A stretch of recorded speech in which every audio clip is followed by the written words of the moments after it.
Bien, antes de empezar, por favor, vayan encendiendo su cámara y vayan anotando su apellido, nombre y registro.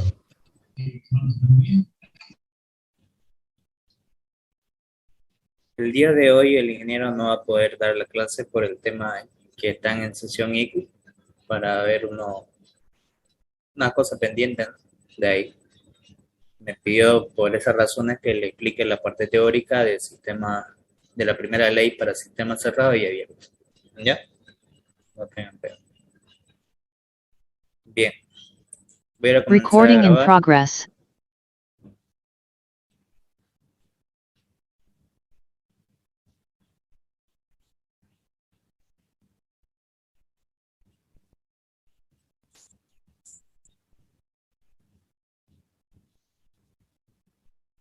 Me dicen si se logra ver lo que estoy compartiendo.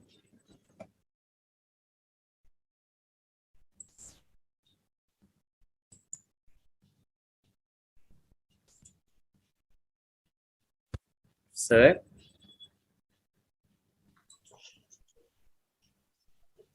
Sí, Sí se ve. Perfecto.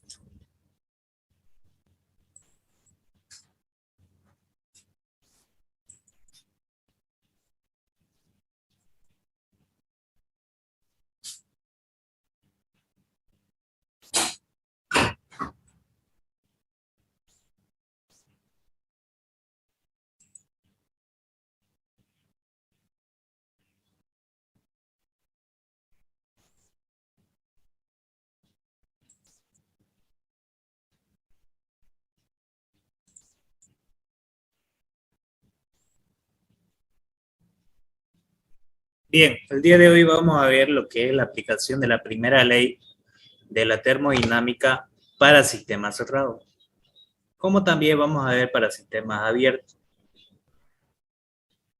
La parte de lo que es la introducción a este tipo de sistemas, cómo se hace la transferencia de calor, que ya también con el ingeniero ya lograron ver. La parte de los mecanismos de transferencia de calor, todo lo que son los dispositivos, como ser calderas, como ser condensadores y más dispositivos donde haya la transformación de energía en forma calorífica.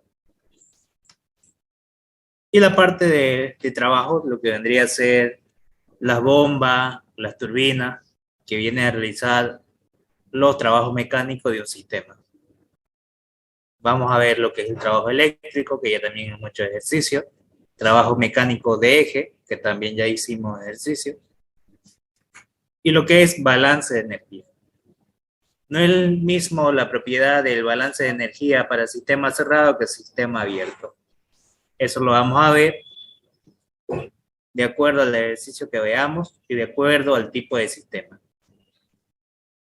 Vamos a ver lo que son los calores específicos, que ya también lo vimos, que en gases no había la relación de la energía interna de entalpía y ocupamos los calores específicos, ya sea a volumen constante o a presión constante. La energía interna, la entalpía, los calores específicos para gases ideales también, que ya también se han visto. Ya vimos lo que es gases ideales, lo que son sólidos y líquidos para sistemas cerrados. Y vamos a partir de la parte de la introducción.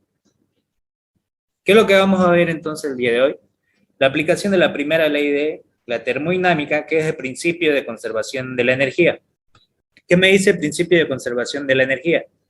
La energía no se crea ni se destruye, solamente se transforma o se transfiere en otro tipo de energía. Entonces, ¿qué es lo que vamos a ver en la termodinámica? Los procesos de transformación de la energía, ya sea de forma mecánica o en forma de calor. ¿Qué quiere decir? Que puedo transformar una energía mecánica en una energía eléctrica en energía de flujo o sucesivamente. Eso viene en lo que es el principio de conservación de la energía. Se aplica para sistema cerrado y para sistema abierto. Aplicamos para sistema cerrado para procesos discontinuos y para sistema abierto para procesos continuos. ¿Qué es lo que tiene que ver ahí? El tiempo. Cuando hablamos de un flujo másico, estamos hablando de la cantidad de materia por unidad de tiempo. Estamos hablando masa sobre tiempo. ¿Cuál es la diferencia entre sistema cerrado y sistema abierto? En sistema cerrado hay transferencia de energía, pero no de materia. La materia permanece constante, o sea que la masa se mantiene. No hay pérdida de masa. Y en un sistema abierto hay transferencia de materia y transferencia de energía. ¿Qué quiere decir? Que tanto el sistema abierto va a haber ganancia o pérdida de energía y la materia, en función del tiempo, va a estar ingresando y saliendo. Por eso es que el proceso es continuo. Y eso es lo que se viene a hacer, lo que es la introducción de la termodinámica.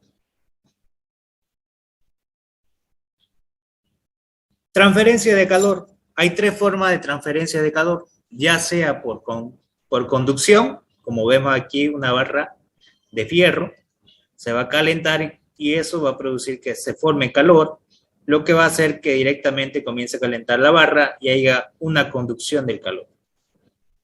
Por convección, cuando nosotros pasamos la mano por encima, en movimiento, entonces las radiaciones del calor van a ir directamente hacia la parte superior, que va a ser la conducción del calor, ¿no? Que sería esta forma de convección, como vemos acá. Y por radiación significa no necesariamente tengo que pasar mi mano por encima, sino el hecho de estar cerca, va a haber ondas de radiación que directamente van a producir en forma de calor. Y eso es lo que me dice el calor por radiación. Y aquí podemos ver, el calor en forma de energía es una cantidad direccional, como podemos ver, un calor sensible, que es la masa por el calor específico por la variación de temperatura, una temperatura 2, que sería mi temperatura final, menos una temperatura 1, que es mi temperatura inicial. Y el calor latente, cuando es a proceso a temperatura constante y hace un cambio de estado. De un estado líquido pasa a un estado sólido o de un estado líquido a un estado de vapor. Ahí podemos ver lo que son los calores latentes, tanto de fusión como de vaporización. Eso es lo que ustedes vieron en Física 2.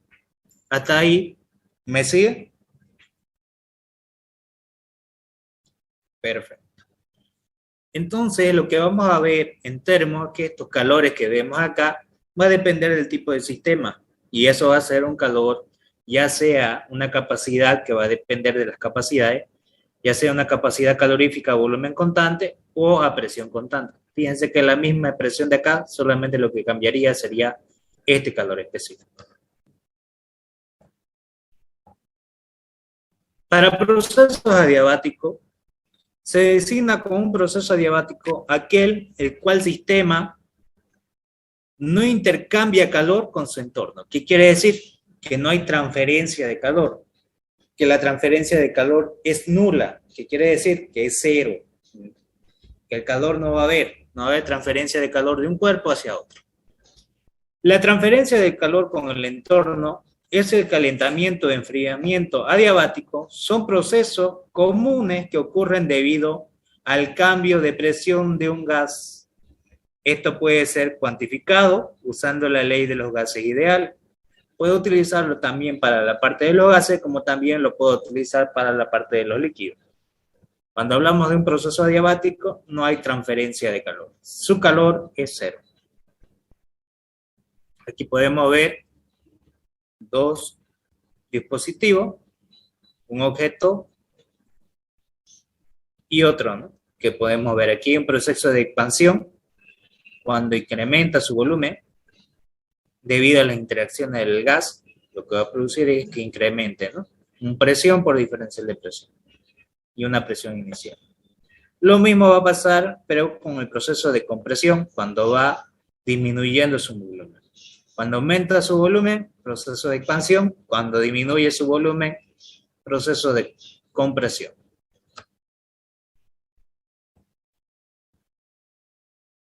Los mecanismos de transferencia de calor podemos ver por conducción. Se aplica lo que es la ley de Fourier, que esto mayormente ustedes van a diseñar equipos en la cual van a ver cómo aislar el calor o cómo transferir o cómo mantener un sistema a lo que yo deseo, aislar el calor del ambiente. Por ejemplo, ¿dónde yo ocupo esto? Por ejemplo, ustedes cuando quieren mantener su bebida fría, por ejemplo, puede ser una soda, ¿qué utilizan para llevar al campo?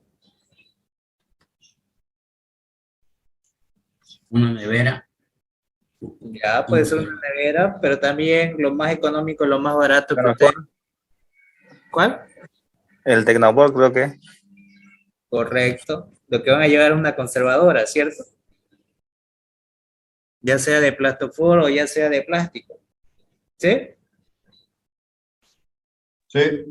Ahora, ¿qué es lo que se aplica en la termodinámica? ¿Cómo yo logro crear ese material o qué material voy a ocupar para aislar el calor del ambiente con el sistema?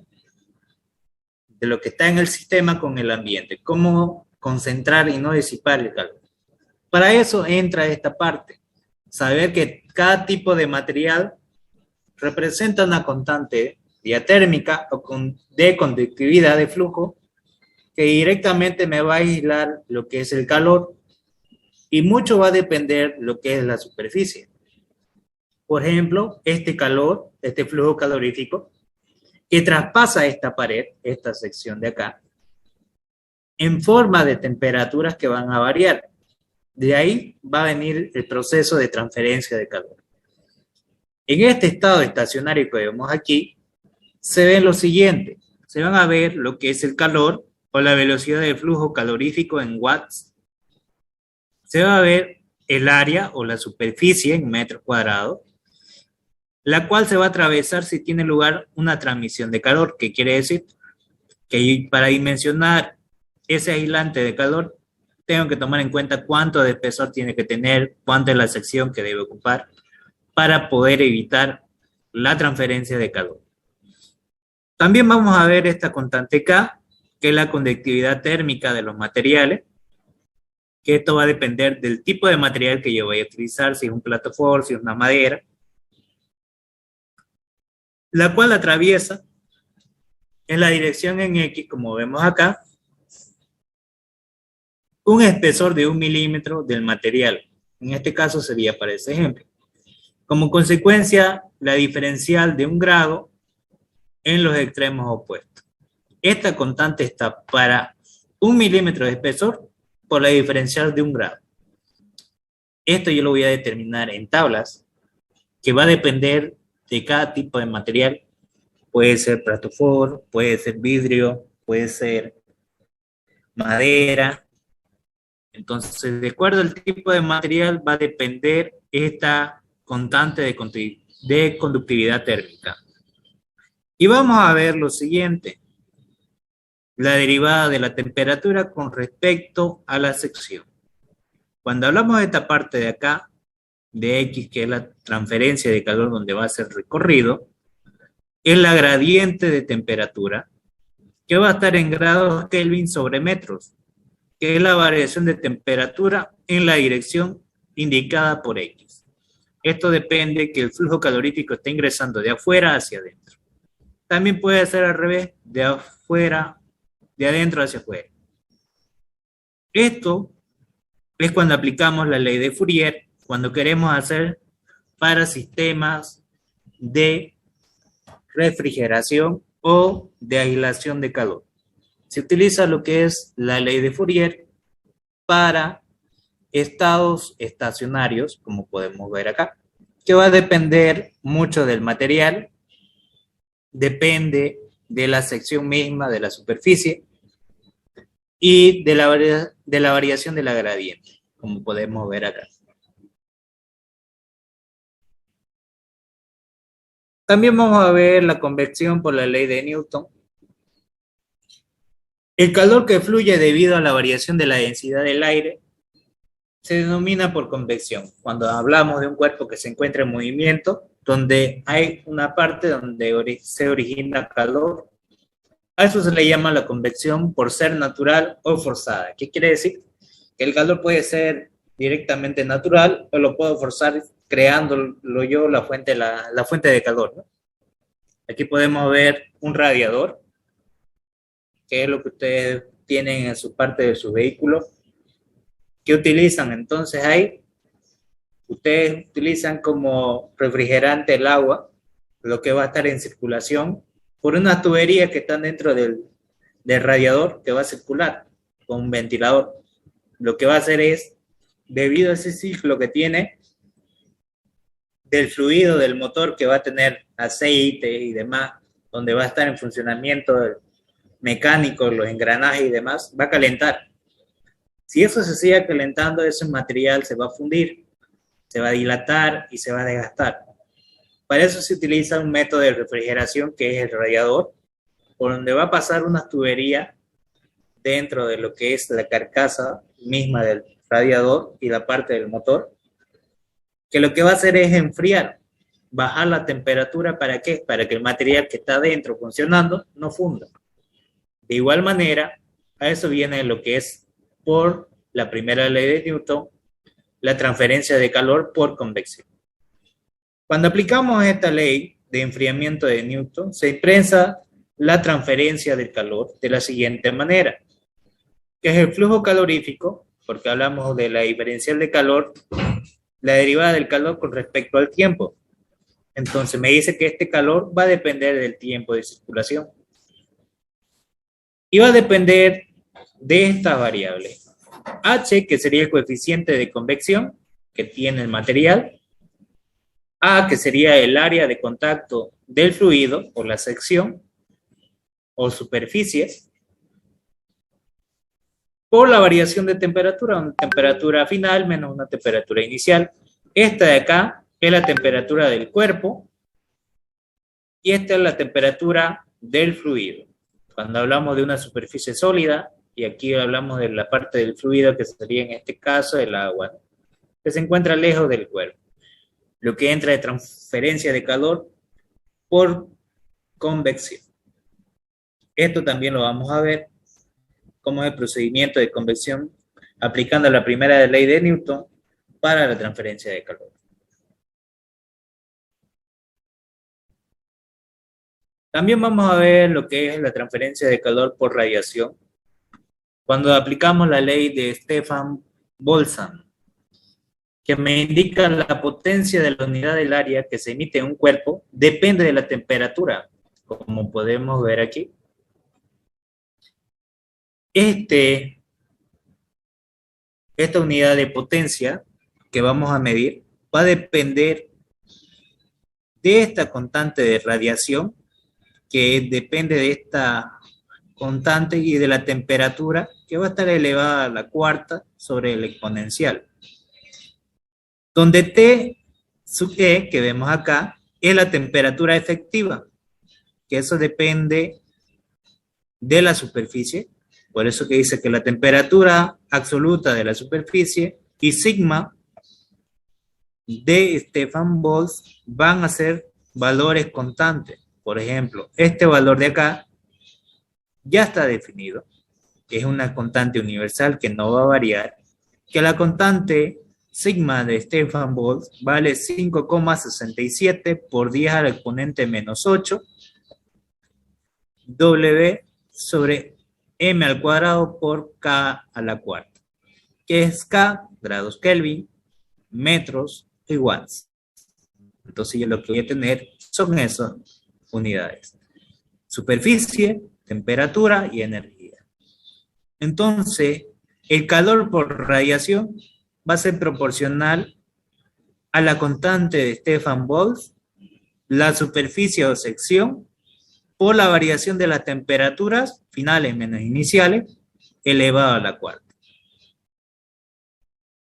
Esta es la forma como puedo yo determinar el calor, siempre y cuando sea por radiación.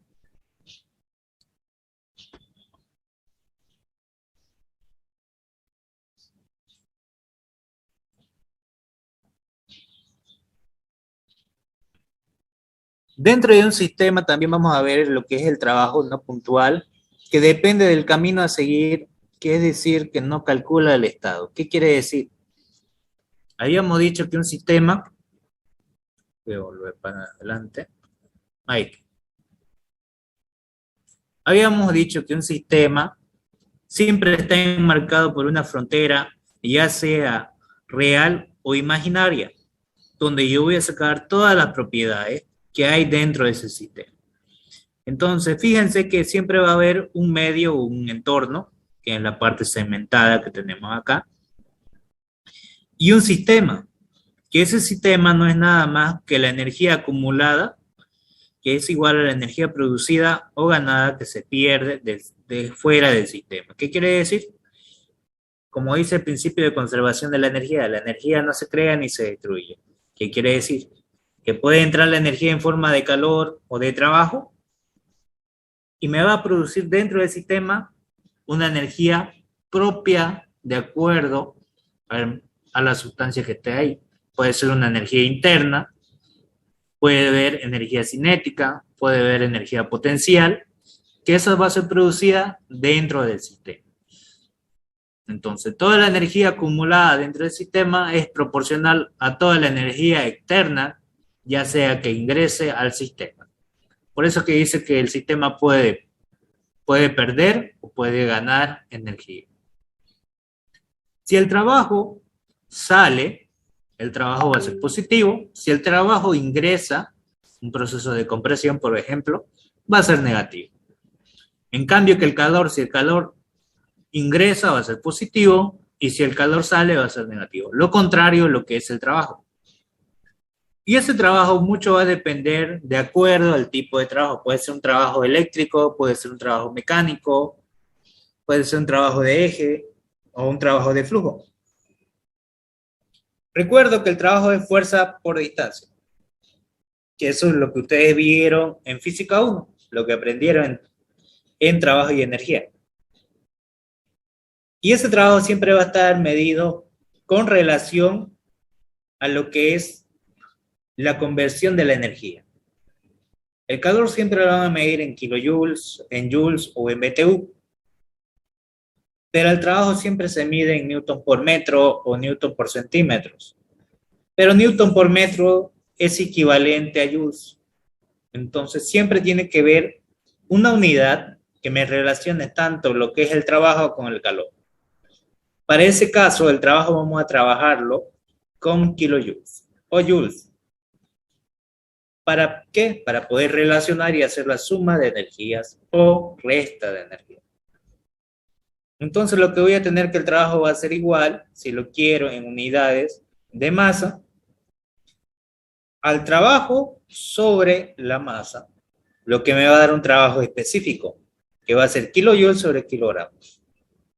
Y si lo quiero en la unidad de tiempo, va a ser potencia. Trabajo sobre tiempo me va a dar potencia, que es la W con un cerito arriba, que va a ser el trabajo sobre la unidad de tiempo, y eso va a ser kilojoules sobre segundo, es equivalente a kilowatts. Entonces, esta relación es la que vamos a ocupar, debido a que también el calor siempre lo vamos a ver en kilojoules sobre segundo. No van a ver que se calcule la transferencia de calor en kilowatts, siempre va a ser kilojoules sobre segundo. Unidades caloríficas y unidades de trabajo. ¿Hasta aquí se entiende o hay alguna duda?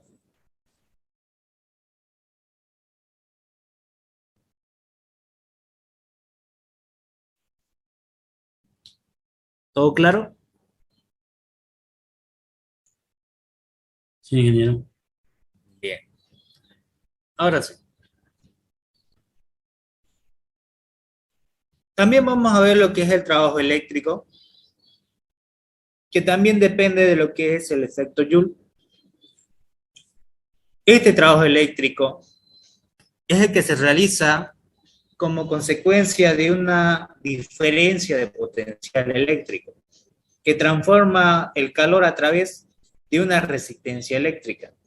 ¿Qué quiere decir? Como vimos anteriormente, que en un sistema puede circular una corriente que va a cruzar por una resistencia y se va a generar lo que es el trabajo eléctrico debido a un voltaje. Ese trabajo eléctrico es igual al voltaje o la corriente por el tiempo, que viene estado siempre en joules.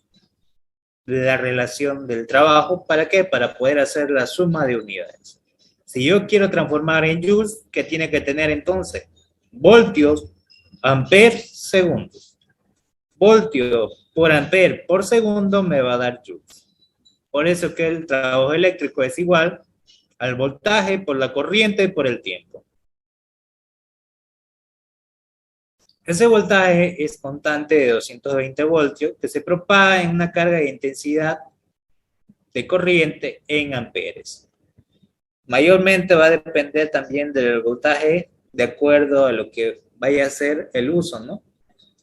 220 para lo que es instalaciones domiciliares, pero para instalaciones industriales, ¿cuánto es?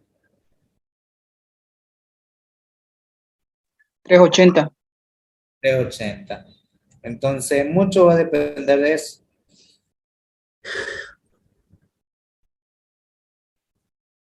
También vamos a ver lo que es el trabajo mecánico, que puede ser trabajo de frontera móvil, trabajo de gravitacional, trabajo de aceleración o trabajo del resorte. Cuando hablamos de trabajo de frontera móvil, hablamos del trabajo de flujo, que ese trabajo de flujo es igual a la fuerza por distancia. Y recordamos que la fuerza es presión por área, y esto para que haya una diferencial de trabajo, tiene que ser un diferencial de distancia, una variación de recorrido de lo que va a tener. ¿Estamos de acuerdo en eso?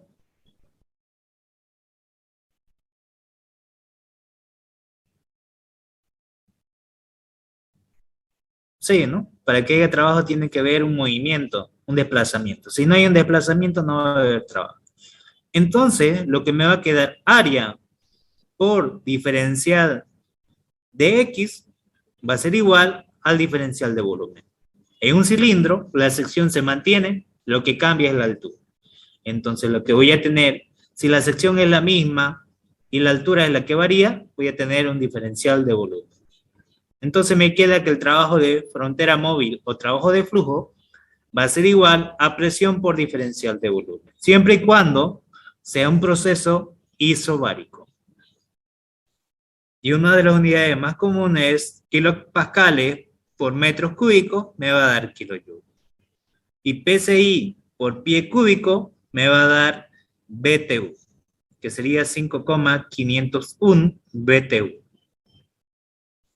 PSI por pie cúbico me va a dar 5,501 BTU.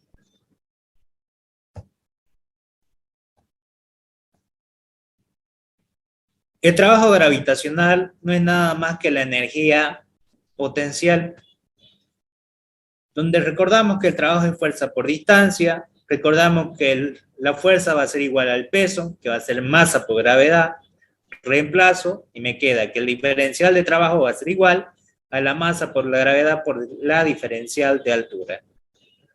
Entonces lo que voy a tener es que el trabajo va a ser igual a la masa por la gravedad por la variación de altura.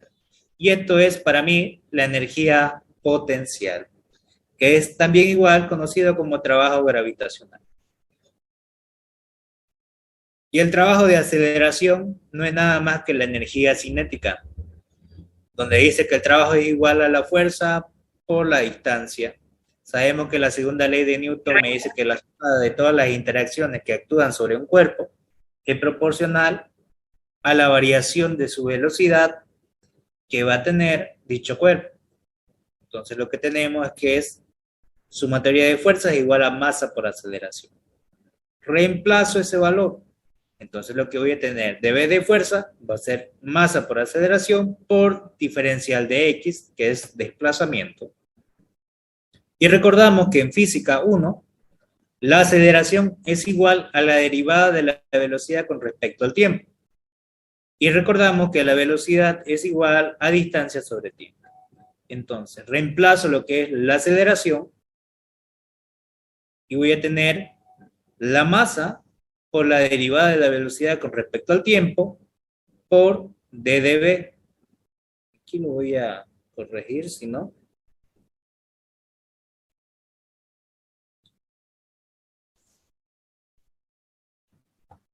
A ver. Para que quede mejor, más claro, lo voy a corregir acá.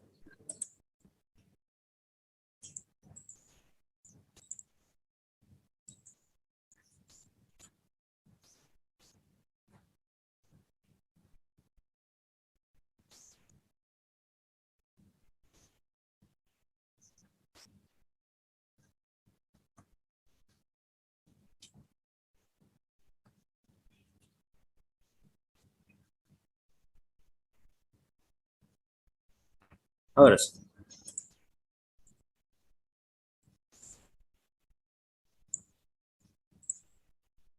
Ahora sí, fíjense que esto lo voy a reemplazar, que es aceleración derivada de la velocidad con respecto al tiempo, por el diferencial de x, que me quedaría, y diferencial de x sobre el diferencial de tiempo me va a dar lo que es velocidad. Entonces, ¿qué me queda? Esto va a ser igual a la velocidad por diferencial de la velocidad. Entonces me queda la masa, la integral de la velocidad por el diferencial de velocidad, me va a quedar un medio, que sería el valor de la integral, por la masa, por la velocidad al cuadrado, que sería la integral de b por diferencial de b. Y va a ser la velocidad final al cuadrado menos la velocidad inicial al cuadrado. Y esto para mí es la energía cinética. ¿Hasta aquí todo claro? ¿Sí? Solamente estoy haciendo lo que es la deducción de la energía potencial y la energía cinética, también conocida como el trabajo gravitacional y el trabajo de aceleración. ¿Hasta ahí todo claro? Sí. Bien. Y vamos a ver también lo que es el trabajo de resorte, donde sabemos que el trabajo es fuerza por distancia y la fuerza de resorte es igual a la constante de resorte por la distancia de desplazamiento de resorte, X. Entonces, si yo lo quiero llevar en una forma diferencial, la diferencial de trabajo va a ser igual a K por X por diferencial de X. Y como ya está en forma diferencial, puedo integrar. Y la integral de esto no va a ser igual a un medio de la constante de resorte por la distancia X final al cuadrado menos la distancia inicial X al cuadrado. Si lo quiero determinar, el trabajo de resorte. Hasta aquí toda la parte de lo que es trabajo. ¿Se ha entendido?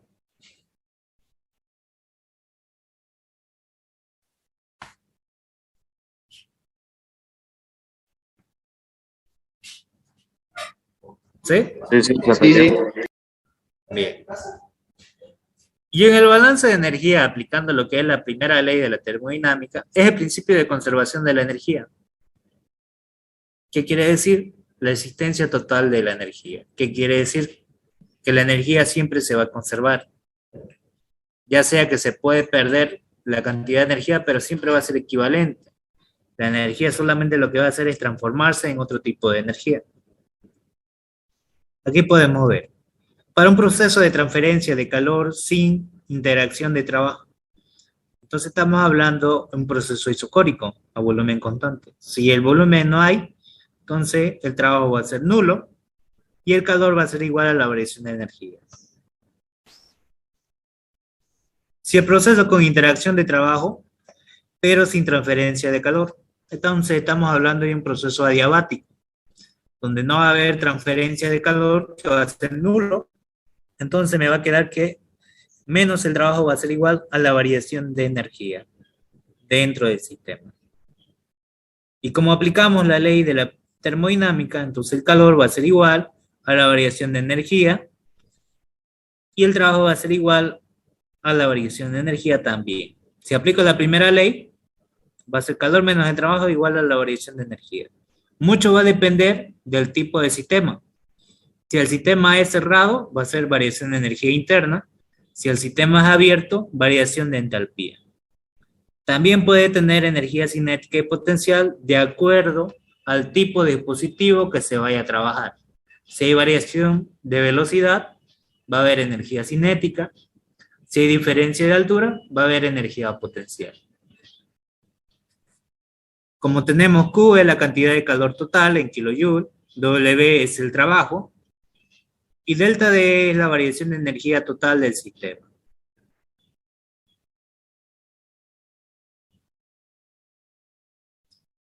En los ciclos va a depender los tipos de equipos, de procedimiento, de transformación de energía que se vaya a realizar. Donde me dice que la variación de energía va a ser igual a cero. Si esta variación de energía es igual a cero, entonces el calor va a ser igual al trabajo. Pero esa variación de energía va a ser igual a la variación de energía interna más la variación de energía cinética más la variación de energía potencial. Si las velocidades son iguales, la variación de energía cinética va a ser cero. Si las alturas son iguales y no hay diferencia de altura, la energía potencial es cero. Lo que me queda para el sistema cerrado, que el calor menos el trabajo, es igual a variación de energía interna. Lo que acaba de decir hace un momento. También otra forma de expresar la primera ley de la termodinámica es de la siguiente manera.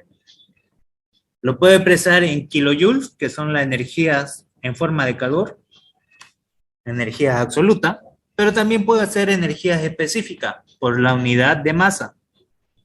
Lo que cambia es que esto ya no va a estar con letras mayúsculas, sino con letras minúsculas.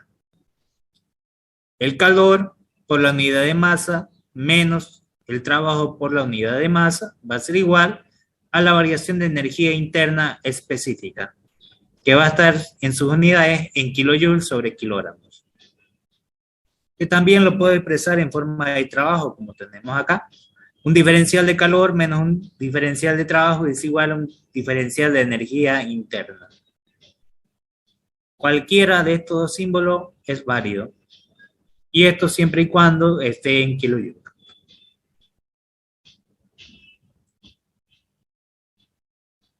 También tenemos lo que son las capacidades caloríficas o calores específicos.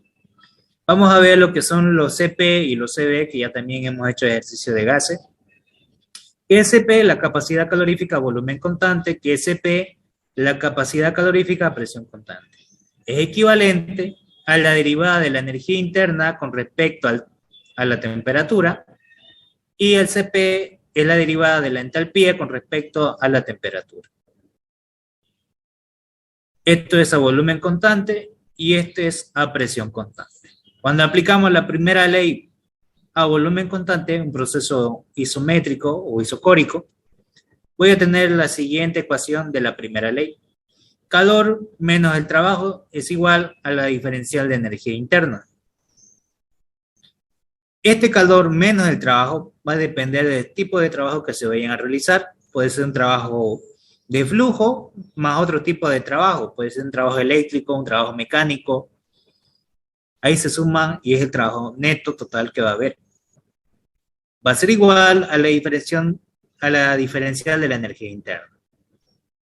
Entonces lo que voy a aplicar es el calor menos el trabajo va a ser igual a la capacidad calorífica a volumen constante por la diferencia de temperaturas. Si es a volumen constante, voy a ocupar el CB. Y si es un proceso a volumen constante, no va a haber trabajo. El trabajo va a ser nulo. A menos que sea un trabajo eléctrico, un trabajo mecánico, pero ya no trabajo de flujo. Fíjense que el trabajo de flujo ya no hay, solamente hay otro tipo de trabajo. En un sistema cerrado a volumen constante puede haber trabajo eléctrico, puede haber trabajo de eje, pero ya no va a haber trabajo de flujo si es a volumen constante. ¿De acuerdo? Y lo mismo puedo aplicar, pero a presión constante. ¿Qué es lo que voy a aplicar? Calor menos el diferencial de trabajo es igual a la variación de energía interna. Ese trabajo neto es igual al trabajo de flujo más otro tipo de trabajo, igual a la diferencial de energía. Entonces voy a tener que el calor va a ser igual a menos el trabajo de flujo, presión por diferencial de volumen, más el trabajo ya sea eléctrico, ya sea mecánico, igual a la variación de energía interna. Entonces yo puedo hacer la relación que este trabajo de flujo lo puedo pasar al otro lado a sumar. Entonces lo que voy a tener, esta variación de energía interna es energía interna 2 menos la energía interna 1. Y esta presión por diferencial de volumen va a ser la presión 2 por el volumen 2 menos la presión 1 por el volumen 1. De aquí yo puedo factorizar todo lo que son del estado 2 y todo lo que son del estado 1. Y me queda energía interna 2 más la presión por el volumen 2 menos la energía interna 1 más la presión 1 por el volumen 1. Esto, energía interna más presión por volumen específico, es equivalente a la entalpía. A eso se le llama también como trabajo de flujo. La energía interna más el trabajo de flujo me da lo que es la entalpía. Entonces, para sistemas abiertos, se va a aplicar con las capacidades caloríficas a presión constante. Lo que me va a indicar que el calor menos el trabajo es igual a la variación de entalpía. Y esa variación de entalpía es equivalente a la capacidad calorífica a presión constante por la diferencia de temperatura, que lo tenemos acá, por definición y por analogía.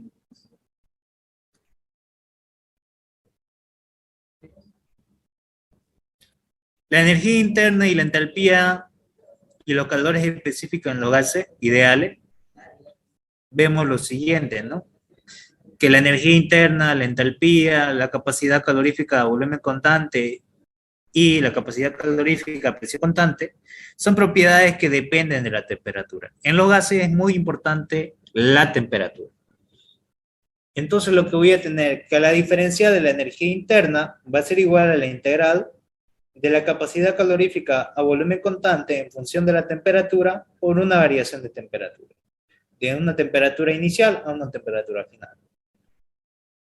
Y de esa manera también lo puedo aplicar con el CP, pero esto sería la entalpía. Aquí lo voy a corregir para que no haya confusión.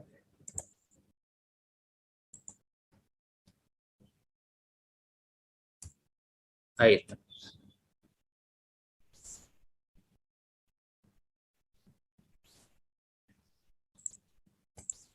Ahí está. Diferencial de energía interna, diferencial de entalpía. Lo que cambia es solamente el CD para energía interna, CP para entalpía. A presiones bajas, todos los gases aproximadamente se considera un gas ideal, mientras que los calores específicos dependen de la temperatura. La presencia de los calores específicos a volumen constante, como es el CB, en una ecuación no implica la ecuación sea válida solo para productos a volumen constante. Para determinar la energía interna y la entalpía en los gases ideales se pueden realizar de tres maneras. Usando los datos de tabla directamente, puedo usar las capacidades caloríficas en función de la temperatura para efectuar las interacciones correspondientes, como también puedo usar los calores específicos promedio al tema promedio. Quiere decir, van a haber tablas que ustedes también van a tener para los gases de energía interna y de entalpía, pero son valores que también no se utilizan mucho. Mayormente se hace de la forma directa o de la segunda parte, ¿no? Con la variación de temperaturas. La relación de los calores específicos es la siguiente. Sabemos que presión por volumen es igual al aire específico por la temperatura, que es la ecuación general de los gases. Pero también recordamos que la entalpía es igual a la energía interna más la presión por el volumen. Energía interna más el trabajo de flujo. Entonces voy a aplicar esta relación, donde la entalpía va a ser igual a la energía interna más el R específico de la constante del gas por la temperatura. Y lo que hago es llevar a su forma diferencial. Diferencial de entalpía va a ser igual a la diferencial de energía interna más la constante del gas por la diferencial de temperatura. Esta diferencial de entalpía sabemos que es la capacidad calorífica a presión constante por la diferencial de temperatura, que es igual a la diferencial de energía interna, que es igual a la capacidad calorífica a volumen constante por diferencial de temperatura, más el R, que es la constante del gas, por diferencial de temperatura. Lo que hago entonces, aquí el término en común es la variación de temperatura. Factorizo. Variación de temperatura con variación de temperatura se simplifica y me queda que el Cp es igual al Cv más la constante específica del gas. De ahí nace la ecuación de equivalencia del gas. Y la constante adiabática depende de la capacidad calorífica sobre la capacidad calorífica a volumen constante. Cp sobre Cv. En gases diatómicos, la constante vale 1.4 y para gases monoatómicos, la constante adiabática vale 1,667. ¿Hasta aquí se ha entendido? ¿O hay alguna duda? Todo claro.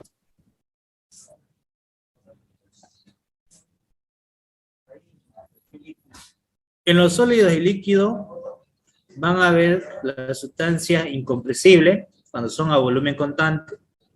Entonces el Cv y el Cp son equivalentes a la capacidad, al calor específico más que todo, que depende de la temperatura.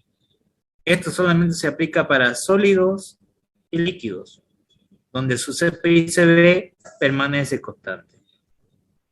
Entonces una variación de energía interna va a ser igual al C, que es la capacidad calorífica en función de la temperatura por diferencial de temperatura, que es la variación de energía interna.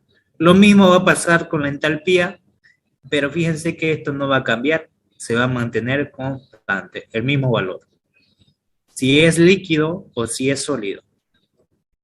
No varía nada lo que es el proceso de la entalpía y la energía interna, con esta relación de las capacidades específicas. Bien, voy a compartir otro más.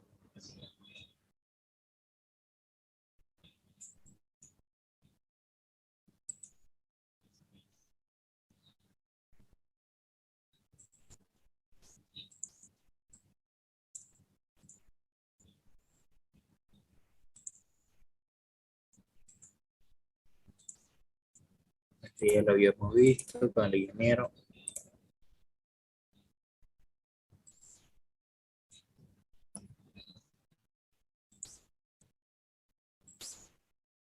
Bien, hasta aquí vamos a ver la parte de la aplicación de la primera ley para sistemas cerrados, que ya lo que hemos visto en la parte práctica.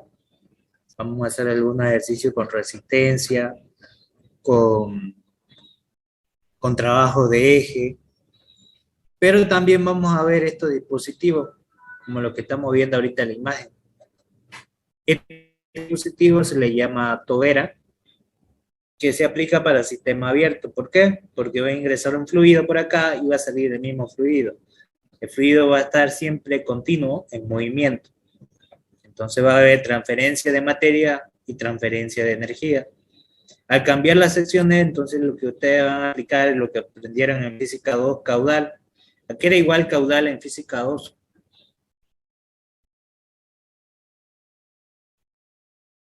¿Recuerdan?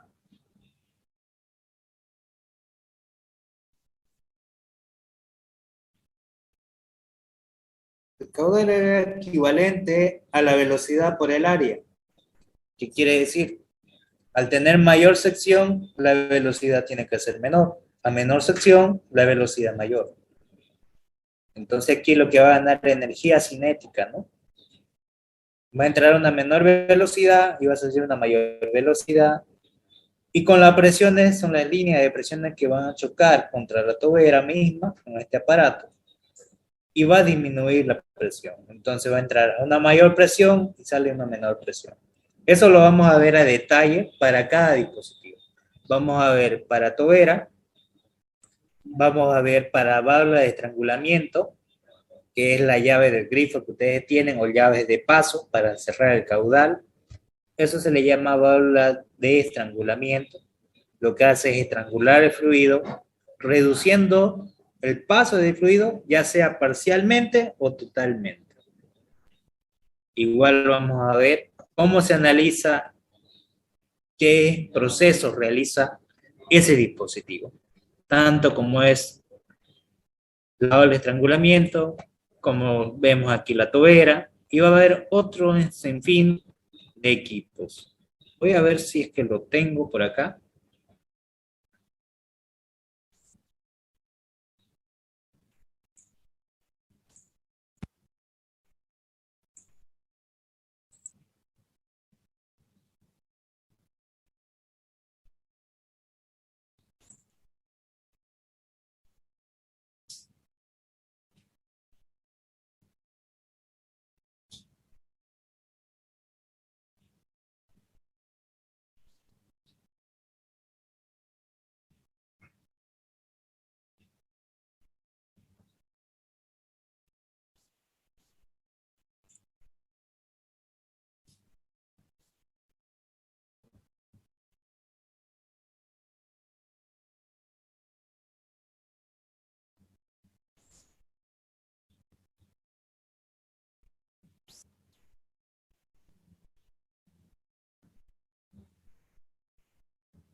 Vamos a ver también, aquí está la tobera, vamos a hacer ejercicio de tobera, turbinas,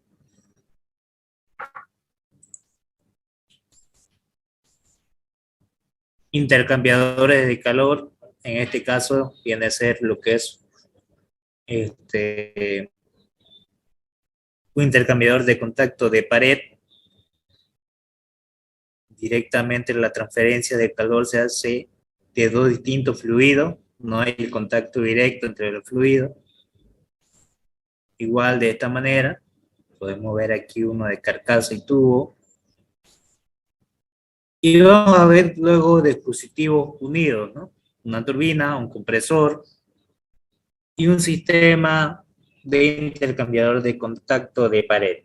También hay contacto directo que se le llama cámara de mezcla, y este intercambiadores de pared también vienen para lo que es una caldera, puede ser, como también puede ser un evaporador, ya distintos dispositivos que tienen una función específica cada uno de ellos. Por ejemplo, en una tobera lo que gana es la energía cinética, aumenta la velocidad. En una turbina genera siempre trabajo, porque lo que va a hacer es golpear aquí en la turbina, va a entrar el fluido, aquí va a haber un eje y va a haber unas hélices que va a tener la turbina, unos álabes, y directamente el fluido va a golpear y va a rotar. Y al golpear el fluido y el rotar, ese eje me va a generar un trabajo de flujo a un trabajo mecánico. Y ese trabajo mecánico que va a salir de acá, que va a ser positivo, va a ingresar a un generador y ese generador lo va a transformar en energía eléctrica. Lo mismo. Todos estos dispositivos lo van a ver en su vida diaria, lo van a ver en las funciones que vayan a trabajar. Puede ser una central termoeléctrica, una central hidroeléctrica, a ver lo que son turbinas de agua, como la turbina Pelton, la Francis. Lo mismo también van a ver en ciclos de combinados, donde va a haber un sistema de Carnot y un sistema de vapor, ¿no? De Rankine.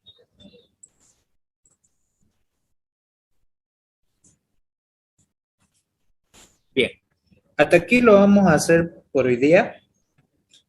La próxima clase, que sería el día de mañana, le voy a explicar lo que es aparato, aplicación de la primera ley de la termodinámica a sistemas abiertos, ya no a sistemas cerrados, sino a sistemas abiertos. Y vamos a hacer ejercicio aplicado a esto, ¿no? A los tipos de aparatos. Vamos a hacer por aparato para luego terminar con ciclos completos. Vamos a ver lo que es un ciclo de Rankine. Vamos a ver un ciclo de Stirling también. Y de todo un poco, ¿no? Van a haber distintos tipos de ciclos. Que lo mismo lo van a ver en Termodos al inicio. ¿Hasta aquí se entendió todo o hay alguna duda? Si hay alguna duda, pregunten nomás.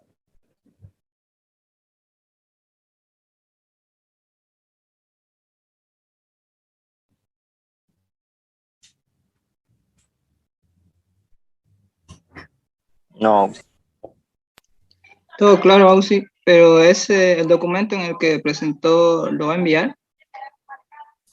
Sí, lo voy a subir, se lo voy a mandar por PDF al WhatsApp. Ok, Ausi, gracias. De nada. Bien, como quedó todo entendido, entonces, para la última asistencia, por favor, encienda su cámara. ¿Qué mal espera?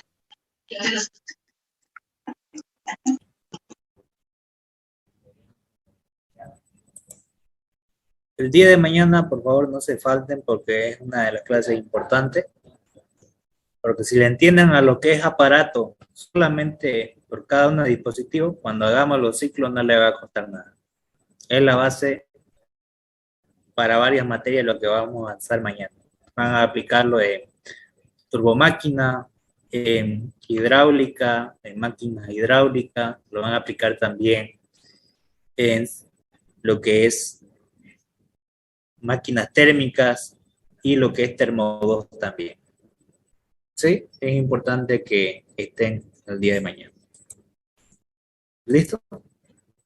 Eso sería todo entonces por hoy día. Mañana nos veríamos a las 4 en punto, ¿ya? Que tengan una excelente tarde. Hasta luego. Chao. Hasta luego, ingeniero. hasta luego. Hasta luego, luego. Ausi. Hasta luego, señor.